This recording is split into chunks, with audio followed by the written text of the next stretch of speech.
Greetings, everyone.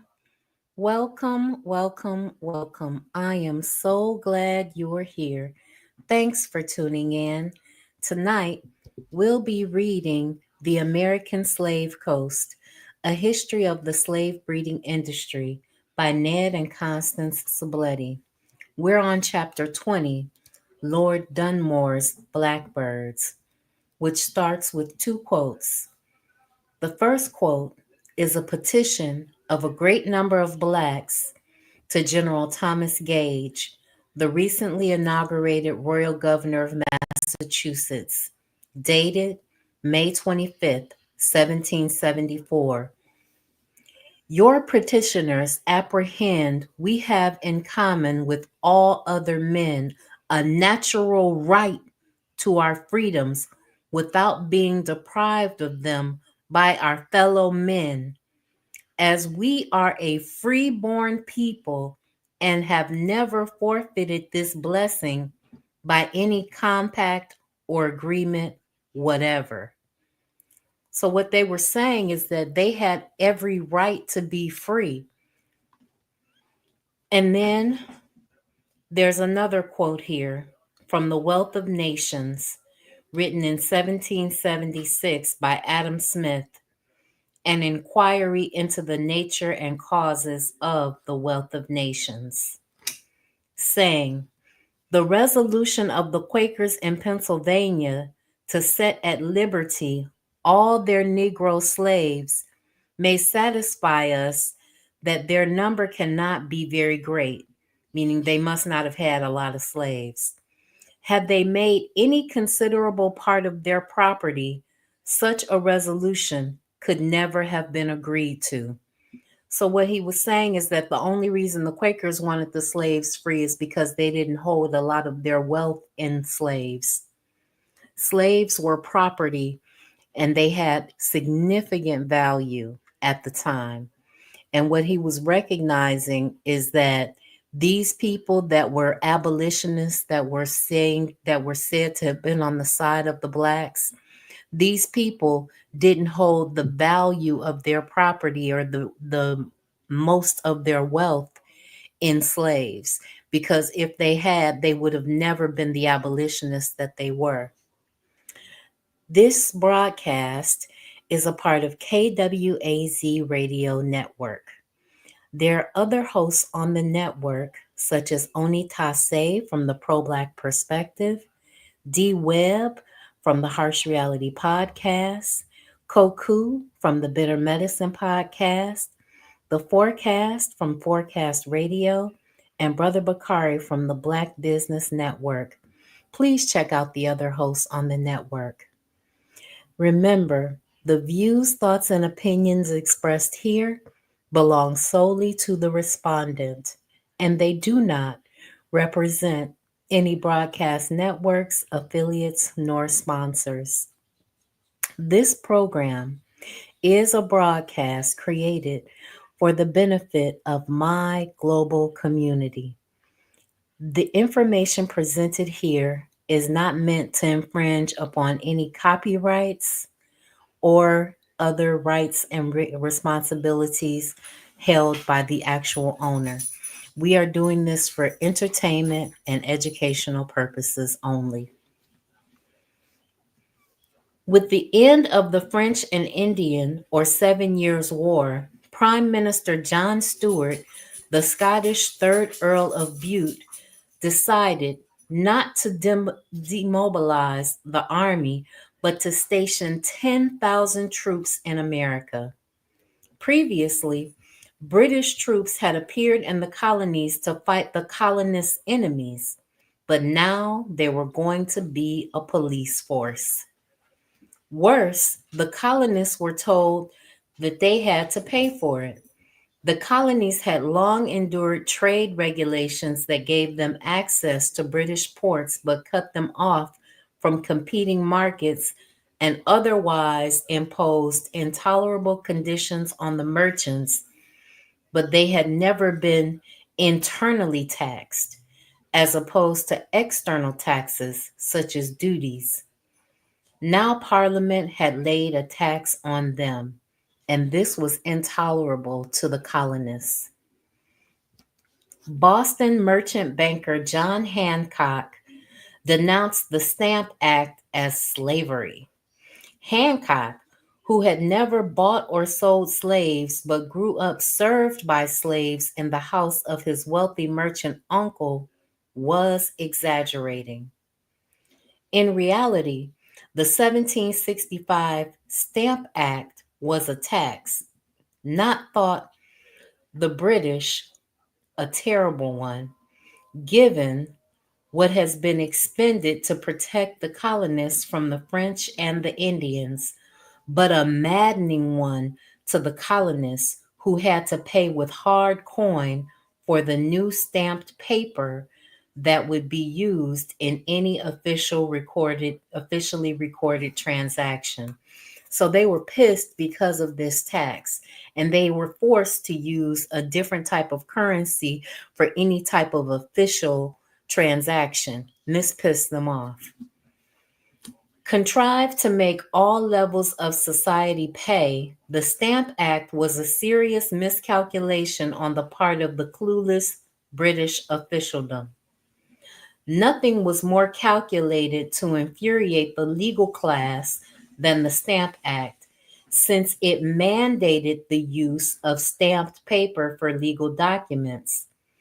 It angered the poor as it required 1 shilling stamps on a deck of playing cards, a particular annoyance since gambling required frequent replacement of the deck, and a whopping 10 shillings tax on a pair of dice.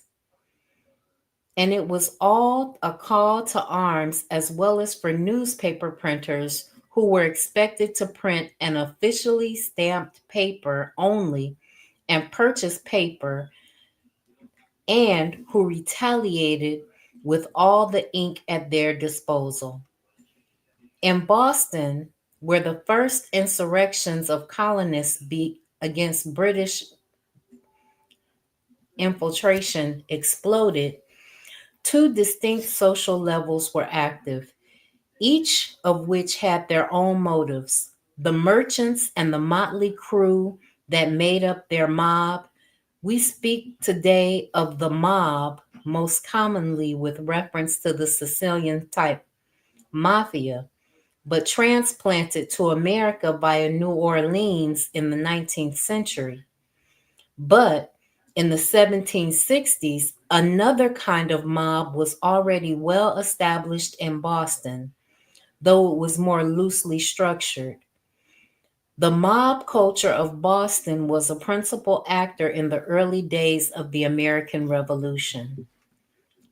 Puritan Boston didn't have any Catholic churches, nor did it celebrate Christmas or Easter, nor did it have a theater. As in Connecticut and Rhode Island, stage plays were prohibited in Massachusetts and were not part of the public consciousness. So, Bostonians had not seen Addison's influential Cato, nor did Boston have that part of the social life that centered around the theater. Boston's theatrical urges played out differently in the form of participatory mass actions in the street, as happened every year on November 5th, or Pope's Day, known in England as Guy Fawkes Day, for the radical Catholic who tried to blow up Parliament with gunpowder in 1605. The holiday had replaced the pagan All Hallows Eve. In Boston, some people observed it by dressing as devils and popes for carnival of misrule that might include attacking Catholics, a practice imported from London, should any be detected. Rioting in Boston was almost a ritual, writes Hiller B. Zobel. Boston street culture meshed with its heritage of Protestant dissent, which had long expressed itself in resistance to the colonial government. An anti-impressment riot in 1747 lasted 3 days, during which a multi ethnic, mutinous mob of sailors that grew to some 3,000 participants battled press gangs, took hostages, burned boats, and physically confronted the governor. Literally a case, writes Linebaugh and Rediker, of the people's fighting for its liberty, for throughout the 18th century, the cruise ship was known as the people who once ashore were all on their liberty. Greetings, Sister Raw. Thank you so much for tuning in. I appreciate you for being here and the elders listening with you. By the time of the Stamp Act, the mob, they wrote with capitals, was a focused force that took direction and had been repurposed as a political weapon. The leader of the mob, capital M, in Boston, which divided into antagonistic North and South Boston factions, was a 28-year-old shoemaker named Ebenezer McIntosh. Zobel writes, during the years from 1765 to 1770, although the rioters seemed uncontrolled and uncontrollable, they were in fact under an almost military discipline. On one notable occasion, according to the Tory Peter Oliver, McIntosh paraded the town with a mob of 2,000 men in two files and passed by the Strad House when the General Assembly were sitting to display his power. If a whisper was heard among his followers, the holding up of his finger hushed it in a moment. And when he had fully displayed his authority, he marched his men to the first rendezvous and ordered them to retire peaceably to their several homes and was punctually obeyed. So think of McIntosh as the Malcolm X of his time, meaning he controlled several people and had them in military formations, and this was a threat to the power structure. Perhaps the figure of 2,000 is an exaggeration. That number represented well over half of the town's adult male population. But there is no doubt that in Boston, more than anywhere else, the hatred of the British and of those thought to collaborate with them generalized and transcended social class, and Boston had no police force to speak of. McIntosh's mob, performing some of the functions of a militia, wound up being the street enforcers of a group called the Loyal Nine, a club of mid-level merchants and business people that included Benjamin Eads, printer of the Boston Gazette, as well as a ship's captain, a jeweler, and two distillers who brought much forbidden molasses from Saint Domingue. Frequently present at the Loyal Nine meetings, though not a member, was Harvard graduate and failed businessman Samuel Adams Jr., possibly the most fully committed revolutionary to appear during the entire independence process. He was 13 years older than his second cousin, John Adams. When the Stamp Act crisis came to a head, Adams seemed to have been one of the principal ligatures between the merchants and the mob, a connection that was a significant tactical achievement of the urban American insurgents. At the height of the action, he was perhaps the most powerful man in Boston. Adams had been affected by the experience of Boston's 1747 impressment riots and subsequently began a radical newspaper, the Independent Advertiser.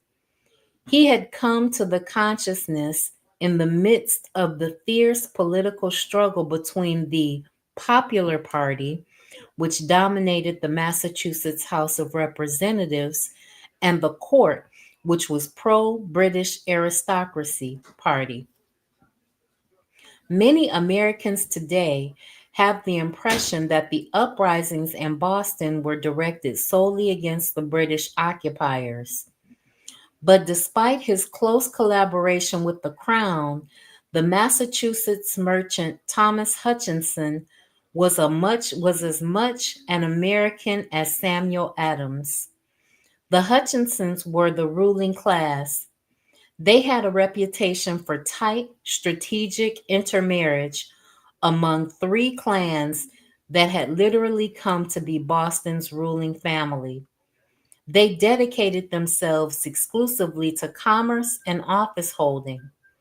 After a prolonged bank war between the Crown Associated Silver Bank and the Populous Associated Land Bank went badly for the latter, Samuel Adams' family hated the Hutchinson's clan obsessively, especially Thomas Hutchinson, who simultaneously served as governor, legislator, and Supreme Court justice. So when they talk about wanting a return to the way things used to be and some of the opinions of the framers and founders, they're talking about this consolidation of power. The Loyal Nine were at the center of the first provocative actions of what came to be called the American Revolution, dispatching physical intimidation as a primary tactic. The presence of printer Benjamin Eads was critical. The first confrontations exploded amid a torrent of radical pamphleteering, which, amid the proliferation of printers and newspapers, was the new media component of the American Revolution. The message Eads never stopped printing was that a standing military force was tyranny, and the very presence of troops was an affront. The Loyal Nine was absorbed into the Sons of Liberty, a self appointed action group with chapters in all the colonies. Many of the merchants in their ranks intended to be on the winning side when their wealthy loyalist competitors had been hounded out of town, a process they eagerly threw themselves into. They hanged in effigy the wealthy merchant Andrew Oliver on the hot night of August 14th, 1765, for collaborating with the Stamp Act. While that might seem relatively mild as compared with, say, breaking on the wheel, as was done to the rebellious Louisiana slaves, it was a terrifying experience for the victim. So he was upset because he was burned in effigy. They built a model of him and they burned it because they were mad about the Stamp Act and his collaboration with the British. On August 26th, violence erupted as the mob stormed Thomas Hutchinson's house, using axes to break their way into the fine house built 75 years previously by Hutchinson's grandfather. Hutchinson's family, who had been having supper, fled as the mob destroyed furniture, took everything of value, including clothes, rings, and cash, and, in Bernard Bailyn's words, destroyed or scattered in the mud all of Hutchinson's books, papers, including the manuscripts and volumes of his history and the collection of historical papers that he had been gathering for years as the basis for a public archive. They did their best to pull the building down. Only the heavy brickwork construction of the walls prevented their razing the building completely, though they worked at it till daylight. The violence of the Boston mob, whom the aristocrats saw as levelers, astounded their bourgeois sponsors. They got away with it, not only with the impunity, but with glory. In a systematic campaign of intimidation directed largely at merchants, the mob forced a non importation edict. To anyone suspected of not supporting non importation, they made life unbearable. The violence was strategic, implying both a command structure and a financed campaign. They showed up at targets' homes in mass carrying clubs. They beat people up and they inflicted the signature torture of the American Revolution, tarring and feathering. They stripped their victims naked in front of a crowd, covered them first with scalding hot tar, making them black, and then with goose feathers, making them Indians, and paraded them in that condition about town for perhaps 3 hours to be the object of ridicule and beatings before being left half dead. As a public humiliation in street theater, tarring and feathering dates back to at least the 12th century in England, but it seems to have made its first appearance in the colonies in the hands of the self proclaimed patriots. And this is a reminder that self proclaimed patriots are always some of the most violent people you will encounter. The mob hounded Thomas Hutchinson's nephew, the merchant Nathaniel Rogers, with more than a year's worth of attacks on his house, physical threats, and intimidation of his family until he left Boston. Then they had their Sons of Liberty soldiers in New York hound him out of that city. But New York did not mobilize like Boston had. With a relatively homogeneous population accustomed as it was to the focus and discipline of the Puritan Society, Boston was unique.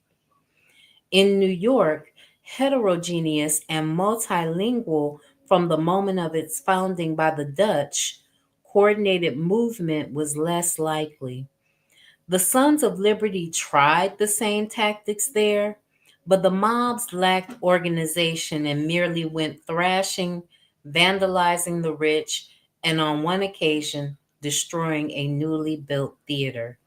So, what he's saying is that the people of the place in New York were different from one another and they could not form one mind. If you think about it in terms of the Tower of Babel, those people had one mind. The Bostonians had one mind, and they were able to push and force these merchants and these exploiters out of town. But in New York, they had a different mind. They spoke different languages, they had different cultural heritages, and they could not come together to push these people out of town, and they basically had organized chaos. The colonists' violent reaction to the Stamp Act caught the British and some of their factors by surprise. In South Carolina, the radical who stirred up mob action was Christopher Gadsden, a temperamental merchant who was the most aggressive local figure in defying colonial governors. Writing under the pseudonym of Homespun Freeman, Gadsden denounced the Stamp Act as a Scottish plot. He went to New York in 1765 as a delegate to the Stamp Act Congress, which asserted that only colonial assemblies had the right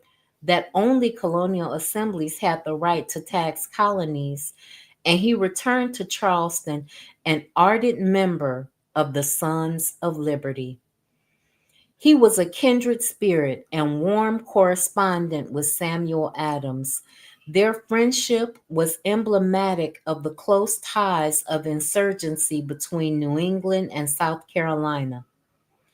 It was Gadsden who designed the Don't Tread on Me rattlesnake flag for John Paul Jones to hoist over the Alfred which was the first ship of the American Navy, as the special standard of the U.S. Navy's first commander in chief, the former Rhode Island slave ship captain Essex Hobson's. Gadsden, in 1767, invested his entire fortune in the 7-year project of building his 840-foot wharf, the largest in the colonies, which shipped out enormous amounts of rice.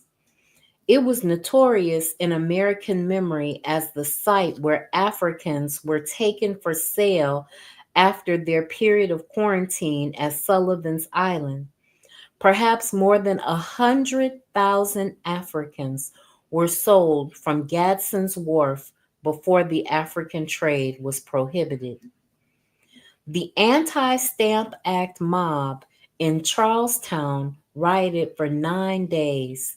Henry Lawrence, who was a conservative businessman, prided himself on doing things legally, was in favor of complying with the Stamp Act, and so was targeted by the mob, which came to Lawrence's house bent for, as he put it years later while confined in the Tower of London, seizing the stamped paper just arrived in Charleston for owing the officers appointed to distribute it.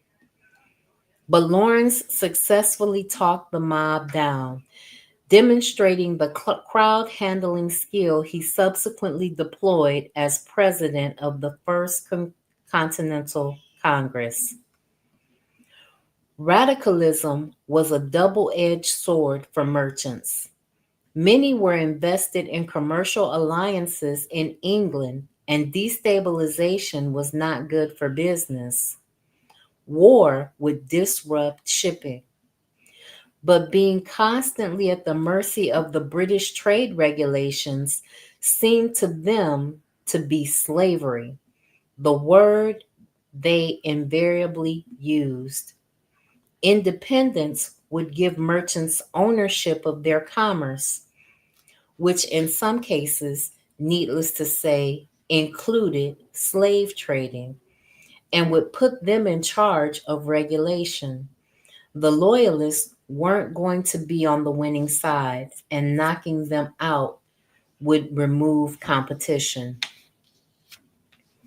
As the Patriots seized power in all 13 colonies, merchants didn't dance to the broadly popular tune of revolution, might be labeled as Tories, and find themselves the object of mob action. As Henry Lawrence discovered, it was a better bet to be the one leading the mob. In Chestertown, Maryland, Thomas Ringgold IV cast his lot with change. Besides being a member of the Maryland Assembly, Ringgold was a founder of the local chapter of the Sons of Liberty and a member of the Stamp Act Congress. He became a slave trading revolutionary, and not the only one. As you can see, these revolutionaries who wanted freedom for themselves were deeply entrenched in the trading and enslavement of Africans.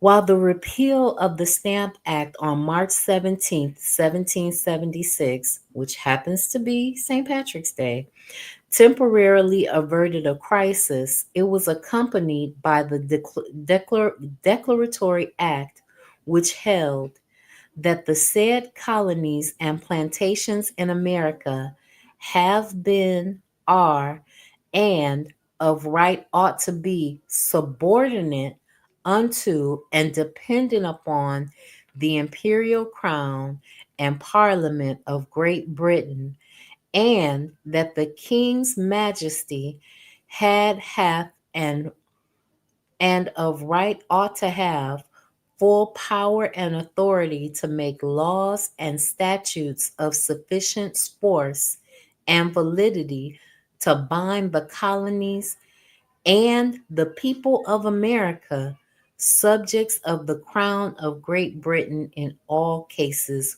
whatsoever. What that's saying is that America didn't have any independence. America was still thoroughly dependent upon the crown. With the Declaratory Act, London reaffirmed its right to strike down colonial law at will.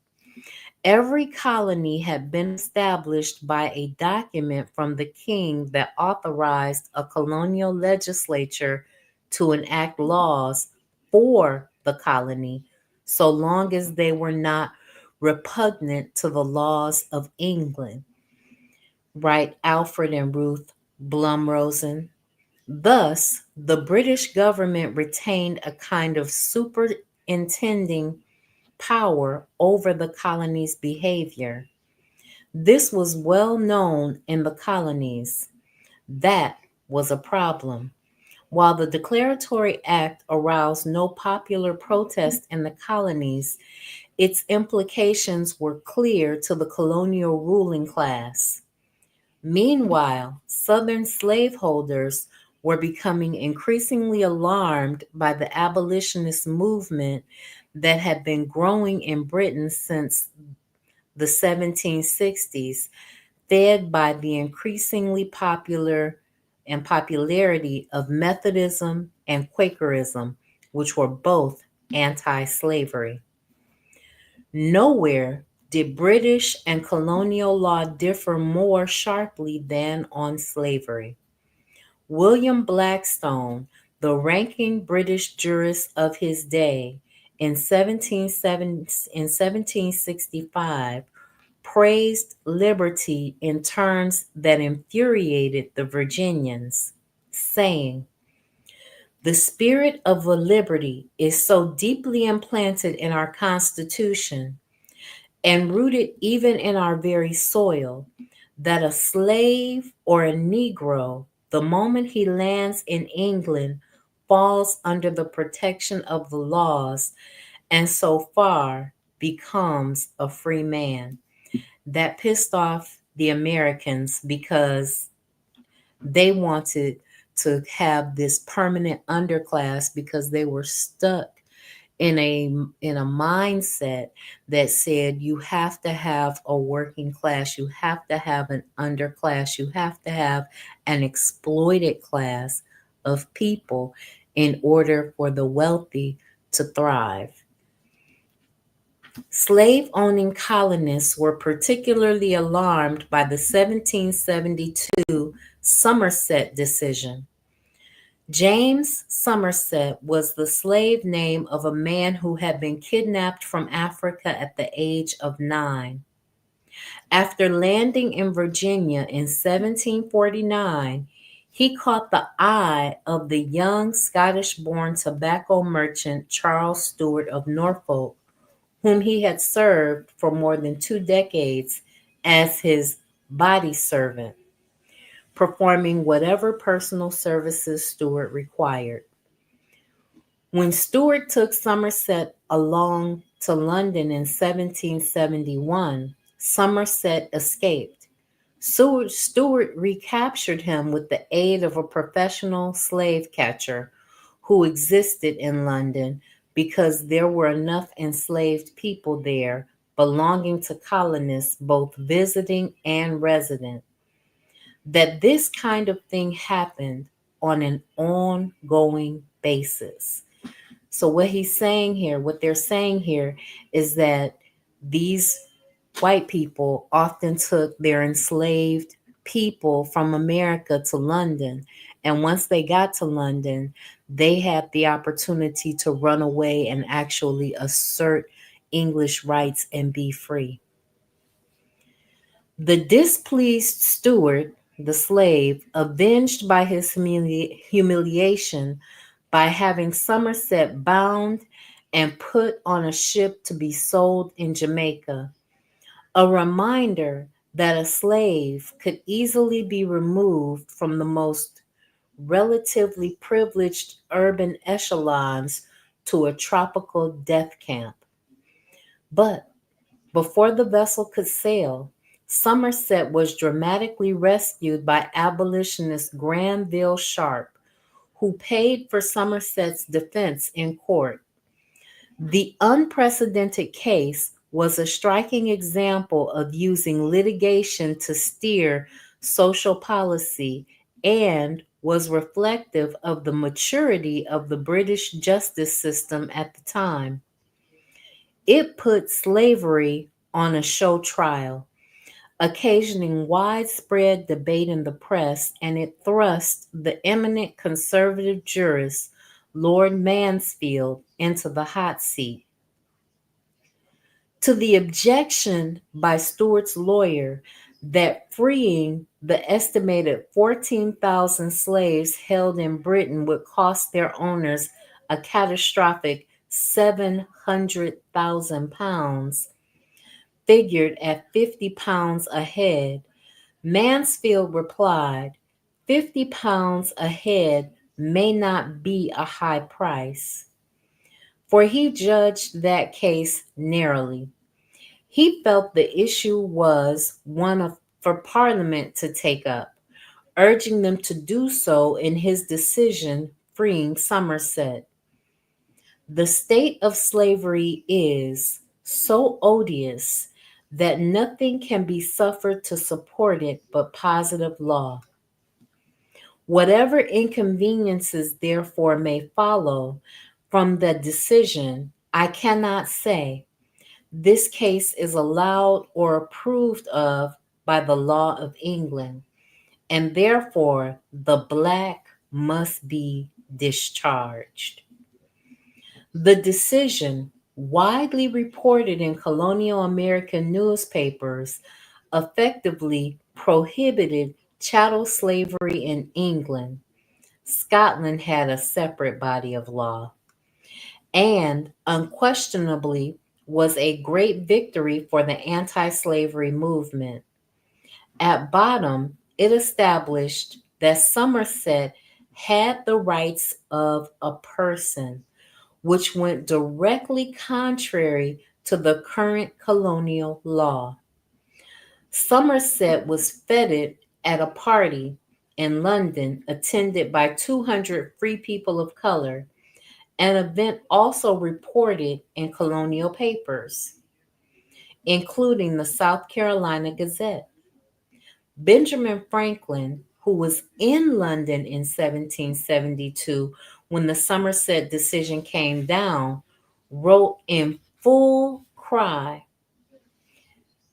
Pharisaical Britain, to pride thyself in setting free a single slave that happens to land on thy coasts, while thy merchants in all thy ports are encouraged by thy laws to continue a commerce whereby so many hundreds of thousands are dragged into slavery, that can be scarce be said to end with their lives, since it is entailed on their posterity. The passage above has sometimes been cited as proof of the non-plantation owning Franklin's humanitarian bent.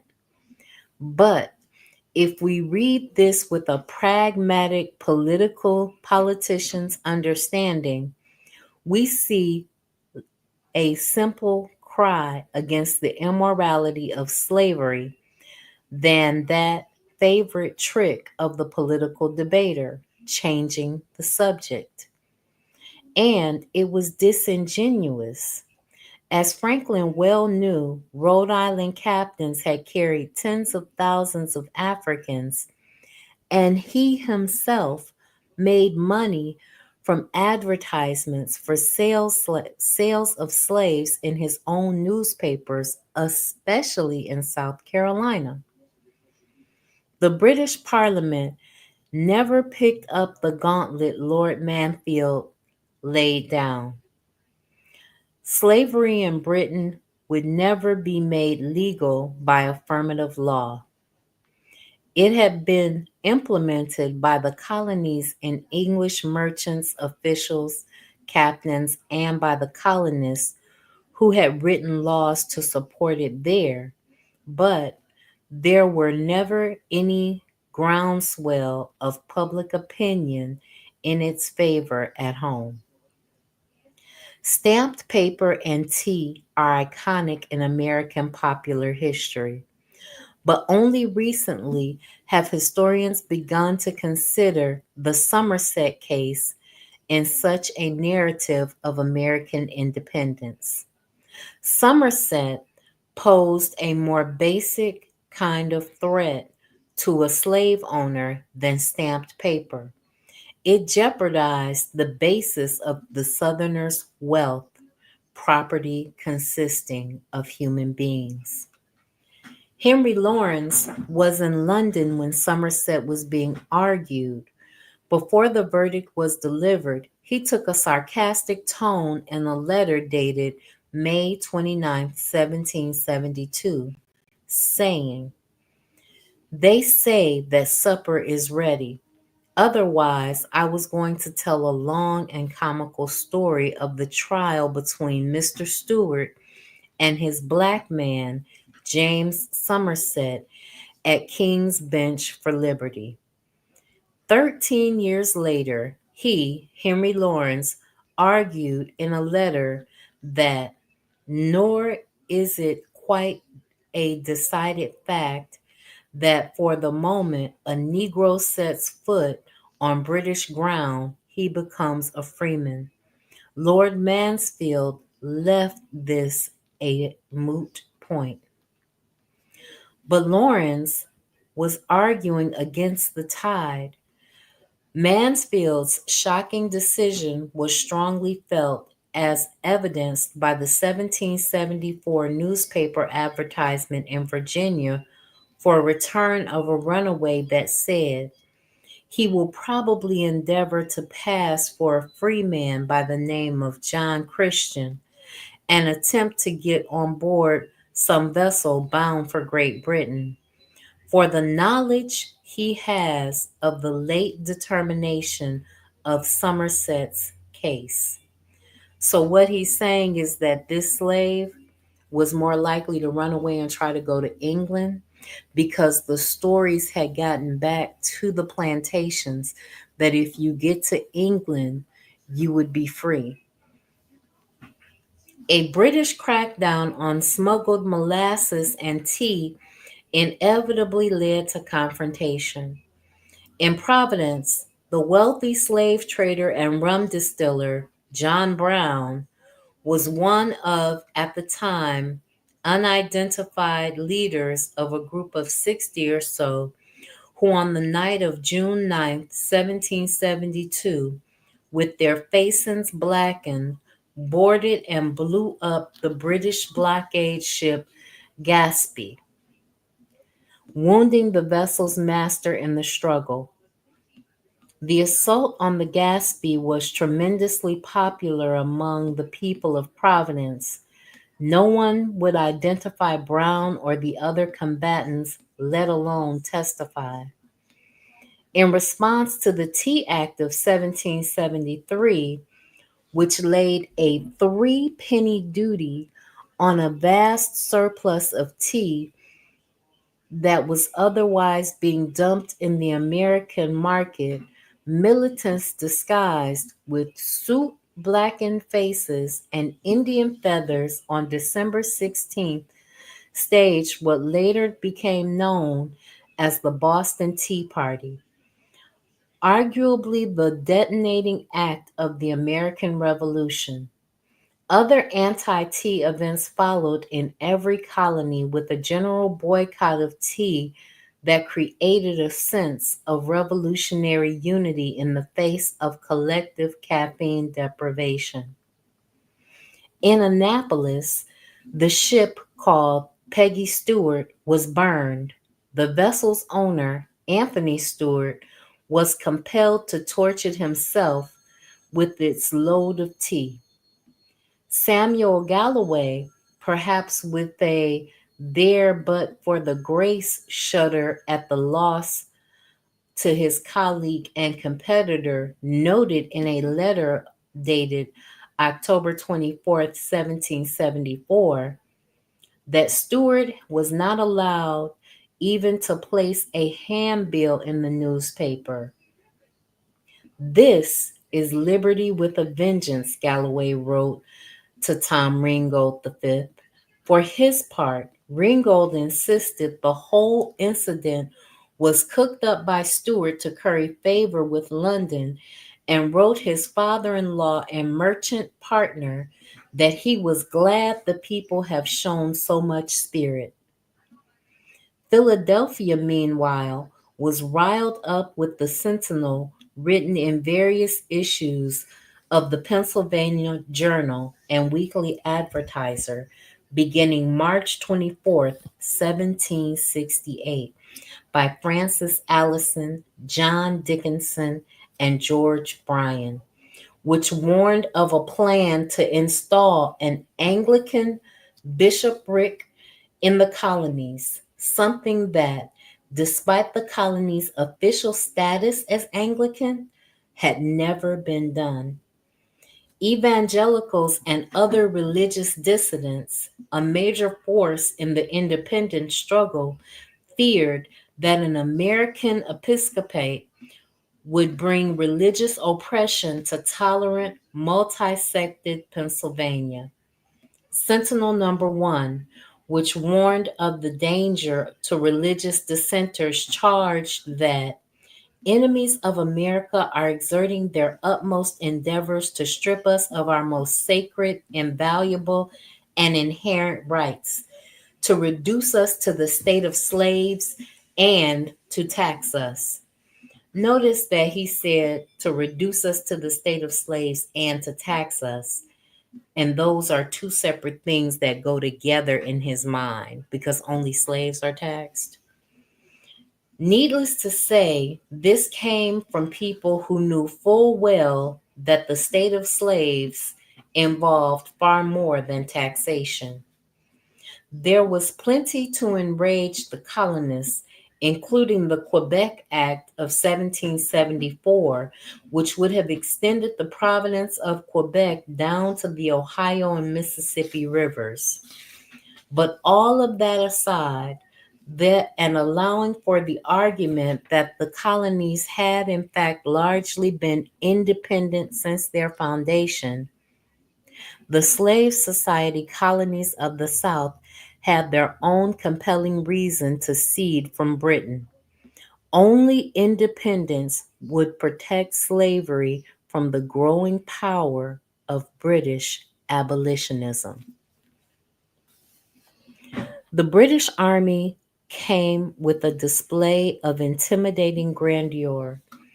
Malcolm Bell Jr. describes their arrival in 1765 of the mostly Irish 29th Regiment of Foot in Halifax on the ship Thunderer.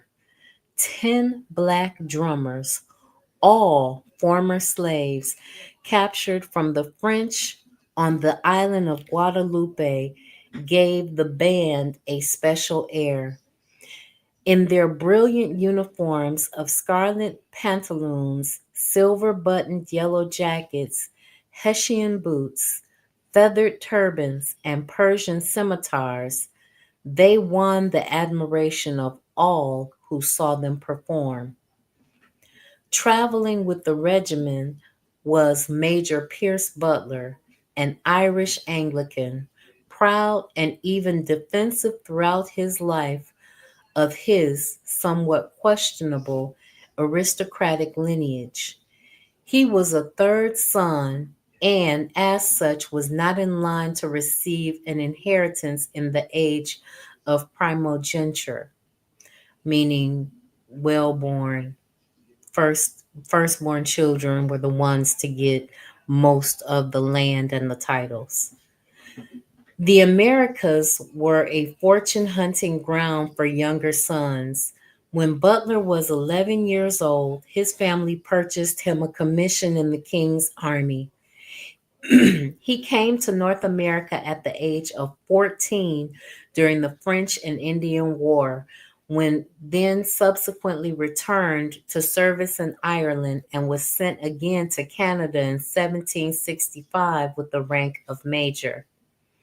Butler traveled to Philadelphia in 1767 with other officers to determine where best to post the regiment, then traveled alone down to Charles Island, arriving December 11th, 1767, and remaining there through April 1769.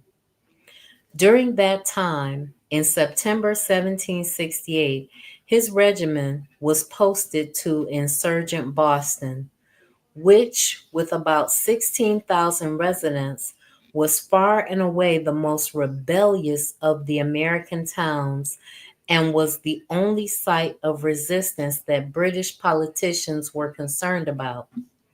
There were no barracks in Boston to quarter the troops, who were hated as occupiers by the townspeople. Minor street beefs became confrontations between civilians and military who otherwise mingled in various ways. Some soldiers deserted, others supplemented their regimental pay by doing casual day labor in Boston's rope works. The 21-year-old Major Butler, as he would be referred to throughout his life, had wider latitude. While in Charlestown, he caused a scandal by eloping with a 15-year-old heiress, but her stepfather intervened and thwarted the marriage to the amusement of local society. When she married the following year, her fortune was quantified in the newspaper as 30,000 pounds sterling, with an implicit mockery of Butler, who was reported in the same issue to be leaving town and who never quite lived down his reputation as a fortune hunter. Broke and experiencing problems with receiving his pay, Butler returned to his regiment in Boston at a time when the town was at peak pitch for anti colonial fervor.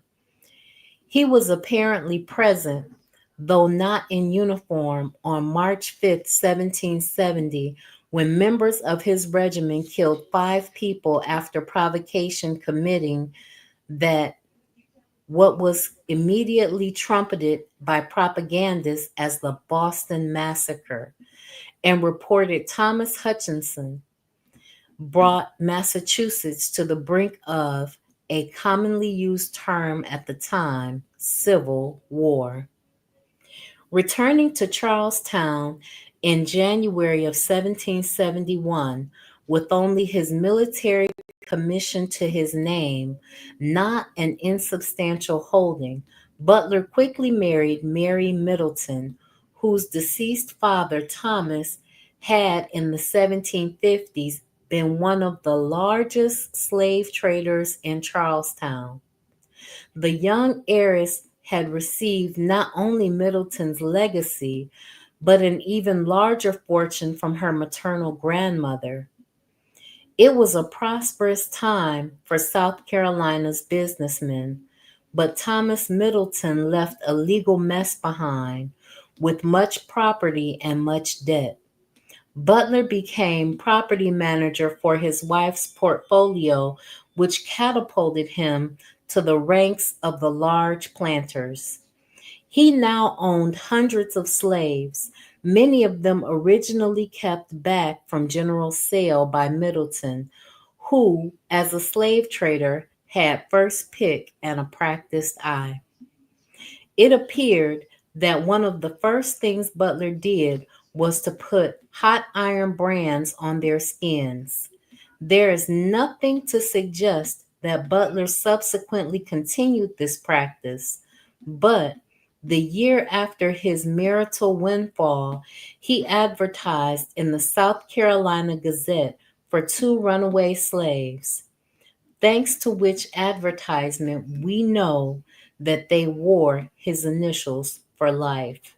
The ad said, "Runaway from the subscriber's plantation in Prince William's Parish, fellow Negroes named Cujo and Minos. They are both strong made fellows. Minos appears to be 40 years old, Cujo about 26. They are marked a little above the right breast with the letters PB for Pierce Butler. Despite having married into the Charlestown gentry, Butler was still an officer in His Majesty's army. The crown was still giving away land to any settlers counted loyal to the king, and Butler managed a substantial land grab as a loyalist. In the many years immediately following his marriage, writes Bell, Pierce Butler made numerous requests for property and was awarded in excess of 10,000 acres, of which more than 8,000 was in Carolina backcountry. Butler, who ultimately made a considerable fortune in real estate deals, was described approvingly in 1785 by no less than profiteer than no let by no less a profiteer than Henry Lawrence as a great speculator who loves to make money.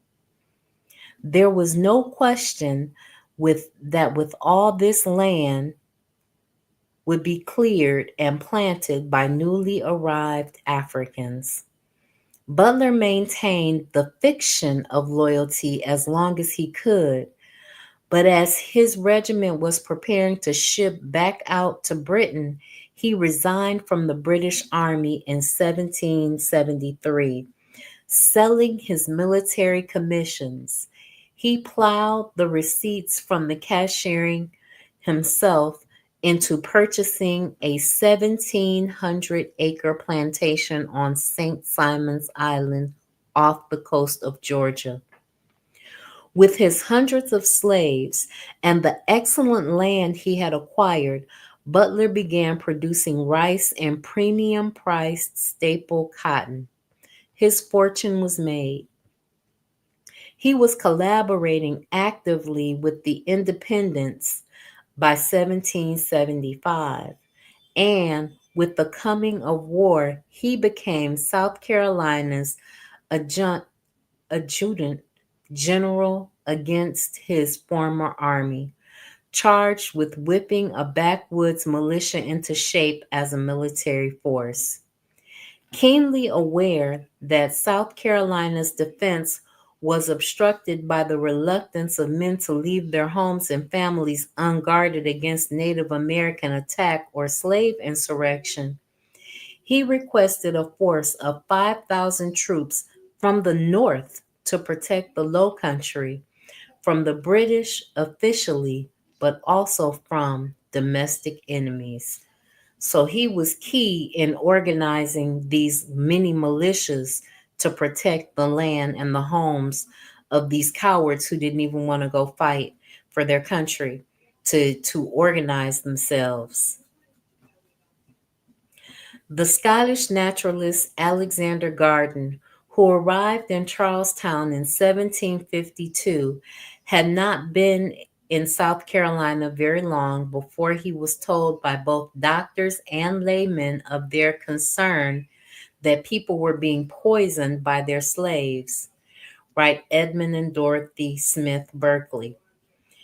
It was widely believed that plant poisons were being administered in food or drink, especially in tea. When he inquired concerning what plants were suspected of being used, he found that no one had a very clear idea. Dr. Garden came to the conclusion that many of the local cases of poisoning were actually other maladies. It was not, however, an unfounded fear. Knowledge of poisons was the same as knowledge of medicines. Both were African specialties, and there were many cases of terror by poison in the slave societies of the hemisphere. perhaps most notably the poisoner Macandal, counted as a foundational figure in Haitian political iconography. Regardless of whether the poisonings in Charlestown were real or imagined, they were vivid in white Charlestonians' imaginations, as was another perceived danger: the free black and enslaved tradesmen who formed Charlestown's artisan class had access to all sorts of potentially lethal objects. Alexander Hewitt wrote in 1779, and note the use of the word breed. From enslaved laborers in the field, the colonies have perhaps less danger to dread than from the number of tradesmen and merchants in towns, tradesmen and mechanics in towns, and domestic slaves. Many Negroes discover great capacities and an amazing aptness for learning trades where dangerous tools are used, and many owners, from motives of profit and advantage, breed them to be coopers, carpenters, bricklayers, smiths, and other trades. Out of mere ostentation, the colonists also keep a number of them about their families who attend their tables and hear their conversation, which very often turns upon their own various arts, plots, and assassinations. From such open and imprudent conversation, those domestics may no doubt take dangerous hints which on a fair opportunity may be applied to their own owner's hurt. They have also easy access to firearms, which gives them a double advantage for mischief. When they are of a passionate and vengeful disposition, such domestic slaves seldom want the opportunity of striking a sudden blow and avenging themselves in case of ill usage by killing or poisoning their owners.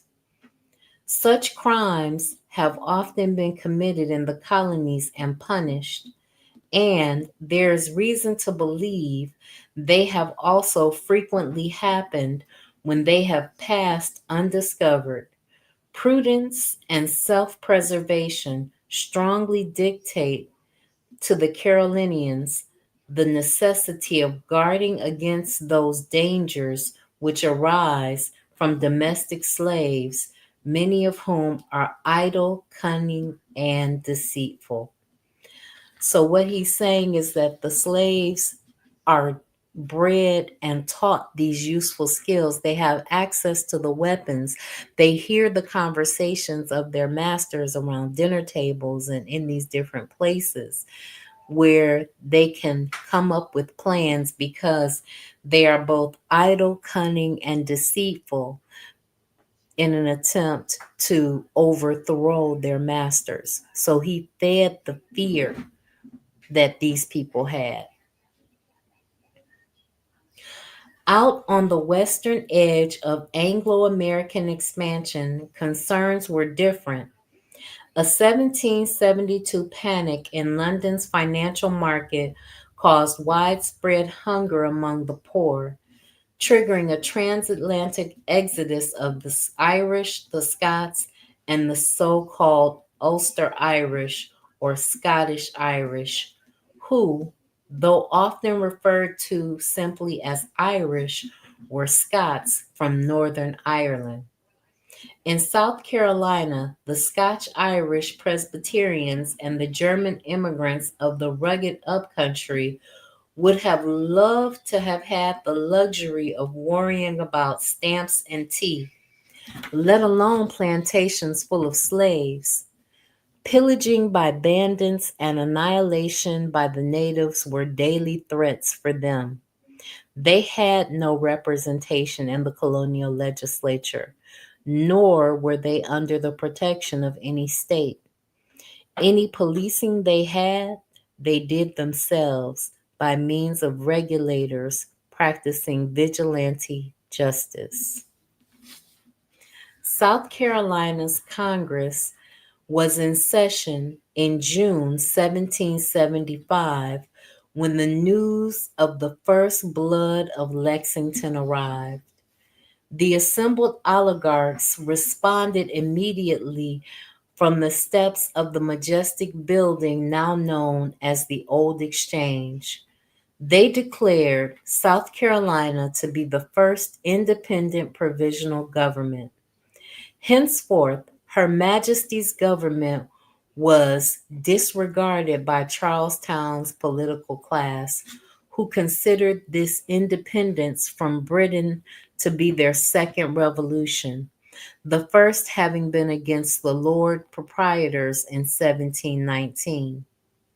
Henry Lawrence signed the document that created a 13-man council of safety and 3 committees: a general committee, a secret committee of 5 persons with broad, vaguely defined powers, and a special committee, which was an extension of the secret committee and which had the repression of Black people as its primary mission.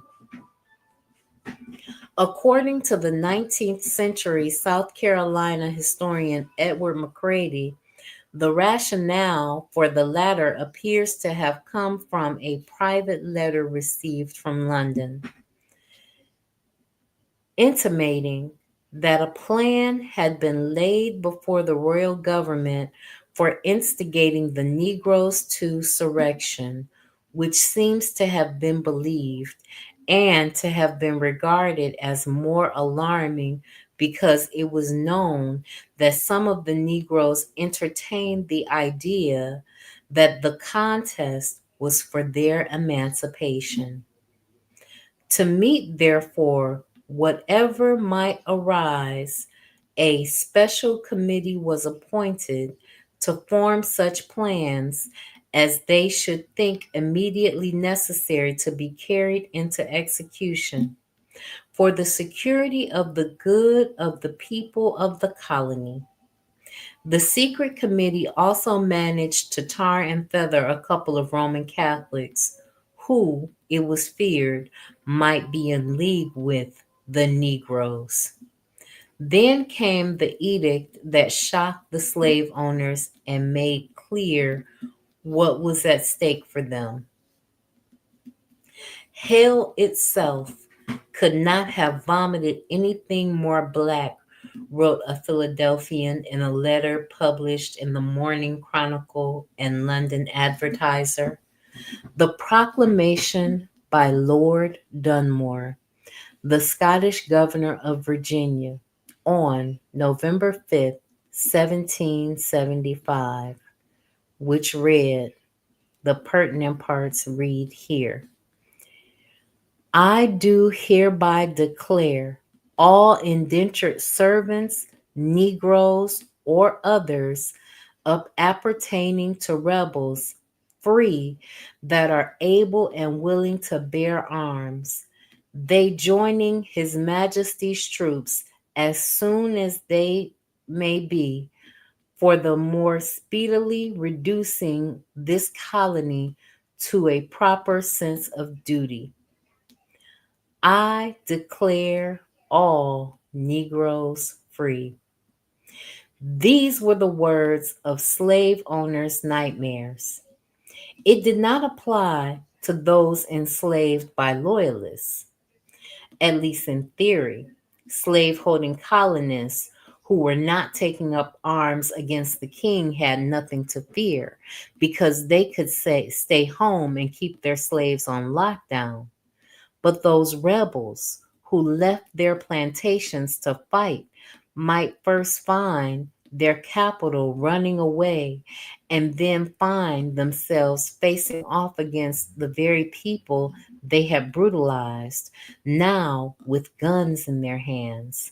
The insurgents responded by raiding the plantations of those they demonized as Tories or Loyalists and confiscating their slaves, who were to be put to military support work. Dunmore had been thinking about this for a few years.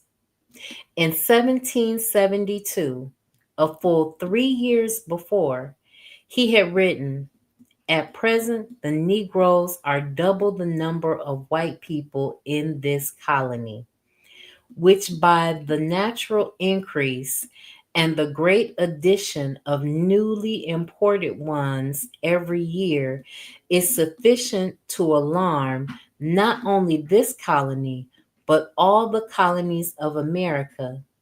In case of war, which may probably often happen with Spain or indeed any other power, the people, with great reason, tremble at the facility that an enemy would find in procuring such a body of men attached by no tie to their masters or to the country, by which means a conquest of this country would inevitably be effected in a very short time." What he's saying here is that these slaves and indentured servants and people that you are holding in bondage have no allegiance to this country, to their masters, to anyone, and that we are sitting here with targets on our back, ready to be plundered by any army or any force that comes along and offers them a better opportunity. Now, there's a couple of things you need to understand about Lord Dunmore's statement and offer to declare all Negroes free. He only declared Negroes free of the rebels. He only declared the Negroes free that were willing and able to fight. So if you were a child or a woman, you were not free. If you were a man, you probably had to leave your family in order to assert that freedom because you had to fight to have this freedom. You understand what I'm saying? So it was not just that all Negroes were free. This was the trick that Abraham Lincoln played. Okay? This is the same trick that Abraham Lincoln played when he said all Negroes in these different places were free. Well, those were the states that were not under his control. There were a lot of slaves that he didn't set free. And Lord Dunmore did the exact same thing. By threatening to take away the Southerners' principal source of wealth, their slaves, Dunmore's proclamation galvanized wavering elements of the white population of Virginia and South Carolina into supporting the Patriots, or as the British called them, the rebels, who defended the idea of enslaved property. The struggle against the British in the Southern colonies became profoundly identified with the struggle of the white population against emancipation of the Black population. The newspapers printed rumors that Dunmore was paying the savages, who were the Native Americans, in cash or specie to attack. "We have a right to take up arms in self-defense," read a letter to the Virginia Gazette's printer, Mr. Purdy, in the December 8th edition. "Since we have been threatened with an invasion of savages and an insurrection of slaves, and have had our Negroes and stocks piratically taken from us." Dunmore was obliged to flee, retreating offshore to a flotilla of more than 100 vessels, where he remained while the enslaved flocked by the hundreds to seek the protection of the Union Jack. Dunmore needed them. Reinforcements for Britain were not forthcoming, since, for reasons inexplicable to him, they were sent to North Carolina instead. Almost immediately, he formed what became known derisively as Lord Dunmore's Ethiopian Regiment. Their first skirmish was the Battle of Kemp's Landing, 10 days after Dunmore's proclamation, in which, as a correspondent for Purdy's Virginia Gazette wrote, 23 members of the Scabby race went as volunteers with 200 regulars. The British won the battle, with the result that Colonel Joseph Hutchings of the colonial militia was taken prisoner by one of his former slaves. On December 14th, the Pennsylvania Evening Post reported that late last night, a gentlewoman going along 2nd Street was insulted by a Negro near Christ Church, and upon her reprimanding him for his rude behavior, the fellow replied, "You stay, you dead white bitch, till Lord Dunmore and his black regiment come, and then we will see who is to take the wall." So what they're saying here is that he disrespected the church, he disrespected their customs, and he was full of himself.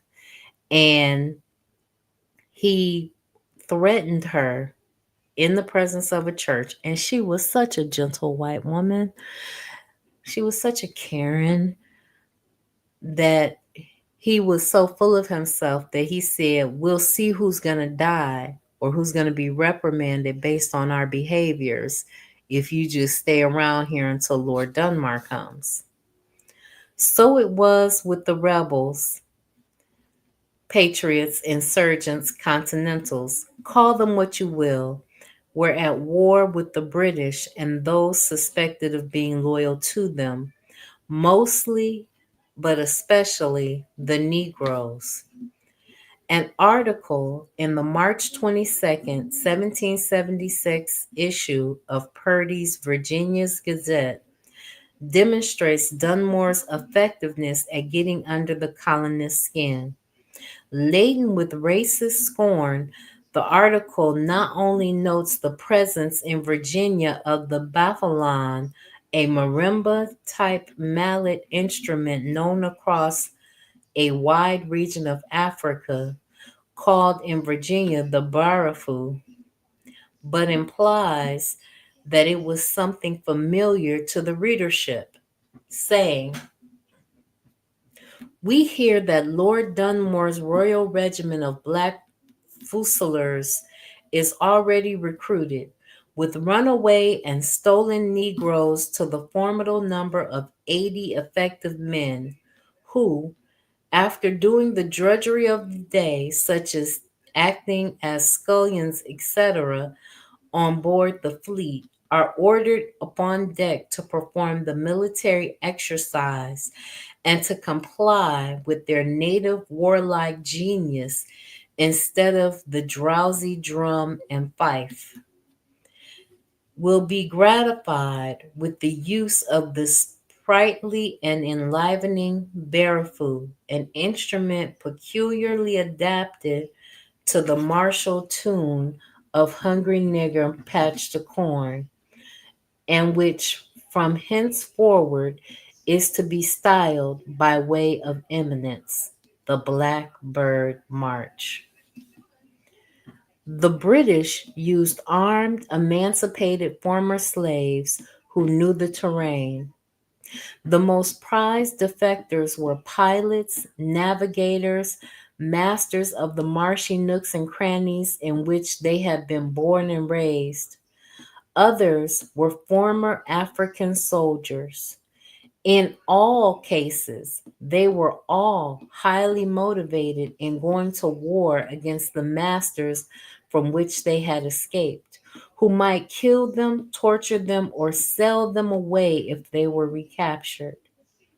On the other side, in South Carolina and Georgia, the independents confiscated slaves from the loyalists and put them to work as military laborers. Patriot soldiers in Virginia, South Carolina, and Georgia were paid with slaves, according to Malcolm Bell Jr.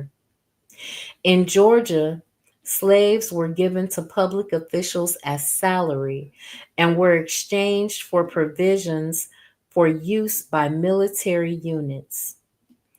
After a battle on December 29th, 1778, the British took Savannah and held it until 1782. Despite a 32-day siege of the city that ended with a failed assault by French and American forces on October 18, 1779, men of color had been serving as French soldiers on foreign missions since the beginning of the French Antillean slavery. And the bloody siege of Savannah is remembered for their participation of the 750-man Chasseurs Volontaires de Saint-Domingue, a free black volunteer corps that provided about a third of the expedition's manpower, and in which it is popularly believed, it may be true, future Haitian leader Henry Christophe served as a drummer boy. One sometimes reads that black soldiers fought on both sides of the War of Independence. And that's technically correct, but very misleading. Some did fight in northern pro independence regiments, but in the South, where most black people were, they ran away and joined the British if they could. Both sides used missionaries and foreign troops. In 1780, there were more Americans fighting for the British than for the Continental Army, including a number of formerly enslaved African Americans. In the War of Independence, as is in every other conflict involving slave societies, the constant political potential for slave insurrection was taken into account in every military calculation. In the plantation societies, more than anywhere else, the war between Britain and the colonists was a revolutionary war, at least on the part of the formerly enslaved black soldiers who were fighting with the British against the slave owning patriots for their very liberty. And we're going to stop reading right there. We're going to pick up next week on chapter 21, The General Inconvenience. But I want you to think about people that you know and their names. My great grandmother was named Queen Victoria, and I believe that she was named that in homage to the British loyalists that my family were a part of. She was born in 1900. So I think that they were sending a nod to Great Britain because Great Britain was the only place where a black person could be free at the time because they had more liberty there. And as they were able to have more rights there and they were able to have more liberty there, they were expanding they were expanding and extending personhood to us as Black equals African people. And we have to understand that. All right, guys. I thank each and every one of you for tuning in tonight. I want to thank Sister Ron, the elders listening with her. I know that Banning for Mayor is listening. I know that Bawana Haguziki is listening. I know that The Forecast is listening. I know that APTV 13 Keys is listening. I know that Brother Bakari is listening. Koku is listening, and so is Oni Tase. I appreciate each and every one of you for being here. I will be back on Thursday. All things, if everything works out, I'll be back on Thursday at 9 p.m. to read Brainwashed We are talking about homicide in that book, and it should be pretty interesting because it's going to talk about why we kill each other. All right. I value each and every one of you, and I will see you next time. Peace, guys.